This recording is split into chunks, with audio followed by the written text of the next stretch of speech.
Yes. Happy Sunday mga kabulay no. Ara kita di subong sa gawas kay bangod bali burnout di subong sa amon bali isa ka adlaw. Nag-umpisa burnout diri mga alas 7. Tapos magbalik naman daw ni karon ang kurente sa amon mga kabulay bali mga alas 5. Porte kay init sa sulod. Kaya diri sa gawas nagatambay-tambay tulog. Kaya kung dito ka matulog sa sulod, lagi din dikit makayang kainit mga kabulay no. Ari din akon gani nga ido. Simoli. Kung din ko kadto dito man sa obra ka sunod mga kabulay. May pati ido na initan na siguro no. Oli. Simoli lay. Dahil babalik na ng kurente. Pero ang ambal nila kuan pa ni hanggang alas 5. Grabe kanit init. Mas init pag ang panahon. Ay gid nagdugang na gid mga kabulay no. Dito sa gawas, tambay-tambay tadi.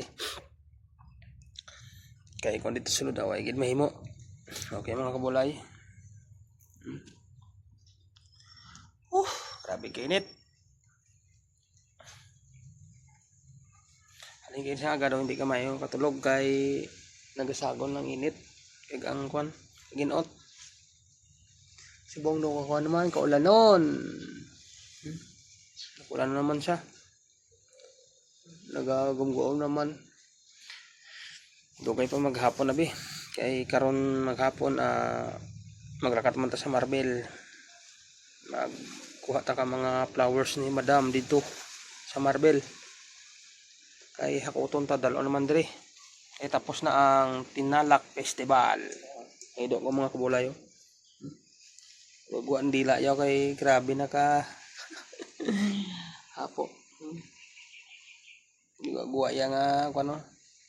Dila simulilay na molilay. Nan mana brayo. Ini mole. Ako siya. Ano ba 'yan? Pukok. Dokulan na naman.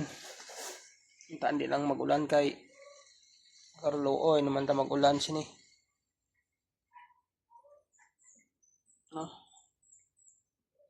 Nag-ako na sa ginliguan po pero nagligid-ligid naman sa lupa mga kabulay lain na itsura niya. Bago niligo si Mole. Okay na mga kabulay, kaya maulan na mga kabulay. Thank you so much for watching and God bless. Bye-bye.